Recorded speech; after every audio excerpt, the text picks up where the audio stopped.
Hello everyone, welcome back to my channel. I hope you all are doing well. আজকের ক্লাসটা কিন্তু ভীষণ interesting হতে চলেছে। আজকে আমরা শিখব কিভাবে কিছু অ্যাডজেক্টিভস, যেই শব্দগুলো আমরা বাংলায় প্রয়োগ করে থাকি সেই অ্যাডজেক্টিভগুলোকে আমরা ইংলিশে কি বলবো এবং সেগুলোর ইউজ। অর্থাৎ অ্যাডজেক্টিভ কিন্তু একা কখনো বসে না, কাউকে বোঝানোর জন্য বসে। যেমন লম্বা যদি আমরা বলি, কাকে লম্বাটা বলছি? কোনো ব্যক্তিকে বলছি না, কোনো বস্তুকে বলছি না, কোনো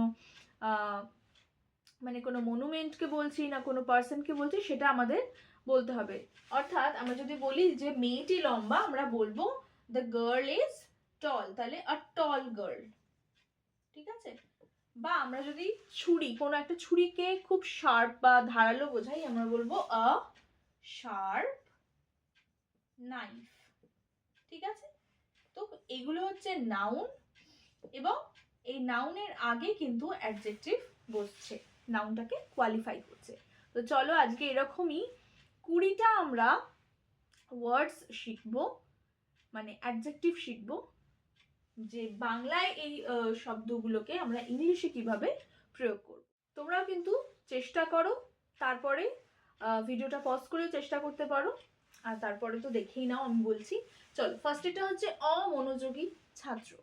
অমনোযোগী, এখানে কিন্তু প্রত্যেকটার ফার্স্ট যে শব্দগুলো আমরা দেখছি সেগুলো কিন্তু প্রত্যেকটা অ্যাডজেক্টিভ, এবং এই অ্যাডজেক্টিভগুলোকে আমরা কোথায় ব্যবহার করব বা কিভাবে ব্যবহার করব সেটা বোঝার জন্য আমরা একটা করে নাউন রেখেছি সাথে। ঠিক আছে? তাহলে অমনোযোগী আমরা যদি ছাত্রের জন্য প্রয়োগ করি এক্ষেত্রে, তাহলে আমরা অমনোযোগীর জন্য কি বলবো? ইনঅ্যাটেন্টিভ। ইনঅ্যাটেন্টিভ, এটা কিন্তু ডাবল টি। ঠিক আছে? ইনঅ্যাটেন্টিভ ছাত্রকে আমরা স্টুডেন্টও বলতে পারি বা পিউপিলও বলতে পারি। PUPIL, ইনঅ্যাটেন্টিভ পিউপিল, অমনোযোগী ছাত্র। চলো নেক্সট, বুদ্ধিমান বালকগুলি। বুদ্ধিমান বালকগুলি, তাহলে আমরা কি বলবো? দ্য ইন্টেলিজেন্ট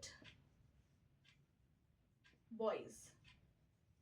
অবশ্যই কিন্তু চেষ্টা করো। প্রাচীন নগরী, প্রাচীনকে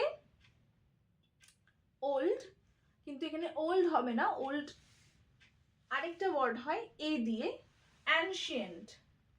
আমরা বলতে পারি যদি একটি প্রাচীন নগরী এভাবে ধরি, অ্যান অ্যানশিয়েন্ট সিটি। নেক্সট হচ্ছে অস্থির মন। এখানে অস্থির বলতে আমরা কি ব্যবহার করব? রেস্টলেস। রেস্টলেস, আর মন এখানে মাইন্ড। Restless mind. নেক্সট হচ্ছে শান্ত সমুদ্র। এখানে শান্ত বলতে কাম বোঝাবে, যেহেতু সমুদ্রের সাথে কাম ওয়ার্ডটা যায়। কাম, কাম সি। শান্ত সমুদ্র, কাম সি। বিচক্ষণ রাজনীতিবিদ। বিচক্ষণ বোঝাতে আমরা কি বলবো? a shrewd politician। বিচক্ষণ রাজনীতিবিদ, a shrewd politician। নেক্সট হচ্ছে বাধ্য ছাত্র।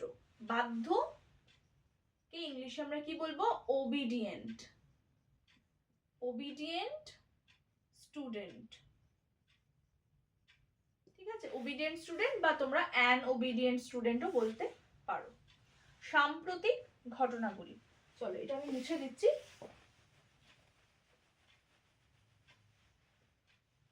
সাম্প্রতিক ঘটনাগুলি কি হয়ে যাবে? Recent events. রিসেন্ট ইভেন্টস বলতে পারি।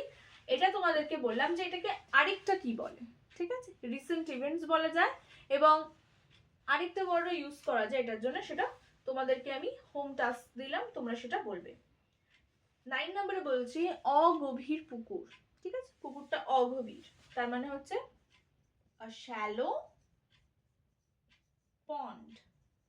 শ্যালো পন্ড, অগভীর মানে হচ্ছে, মানে অগভীরকে ইংলিশে আমরা বলবো শ্যালো। অবিশ্রান্ত বৃষ্টি, মানে হয়েই চলেছে বৃষ্টিপাত, সেক্ষেত্রে বলবো ইনসেসেন্ট ইনসেসেন্ট রেইন বা রেইনফল, ঠিক আছে? ইনসেসেন্ট রেইনফল, ইনসেসেন্ট মানেই হচ্ছে অবিশ্রান্তভাবে হয়ে চলেছে। এটা আমরা বৃষ্টিপাতের ক্ষেত্রে ব্যবহার করে থাকি। অবিশ্রান্ত বৃষ্টি হচ্ছে ইনসেসেন্ট রেইনফল। যথাযথ পদক্ষেপ, প্রপার স্টেপ। যথাযথ পদক্ষেপ হচ্ছে প্রপার স্টেপ। চলো বলো তো উচ্চ চিন্তা, গেস করো কি হবে উচ্চ চিন্তা? এক্ষেত্রে আমরা বলবো a sublime thought,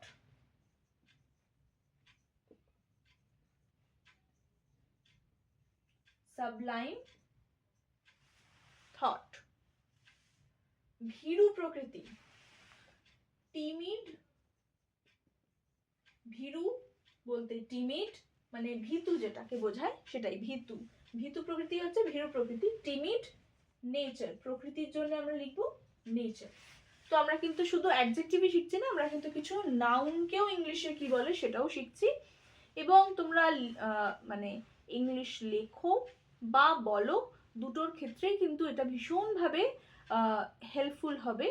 যেহেতু আমাদের মানে মাতৃভাষা, যেহেতু আমাদের বাংলাটা আমাদের মাতৃভাষা, তো অবভিয়াসলি আমরা যে ভাষা প্রত্যেকদিন ব্যবহার করছি সেগুলোকেই আমরা যদি একটু একটু করে শিখি যে সেগুলোকে ইংলিশে কি বলে, সেগুলো কিন্তু ইংলিশে ইমপ্রুভ করতে অনেকটা হেল্প করবে। গভীর জ্ঞান, গভীর জ্ঞান হচ্ছে প্রোফাউন্ড নলেজ।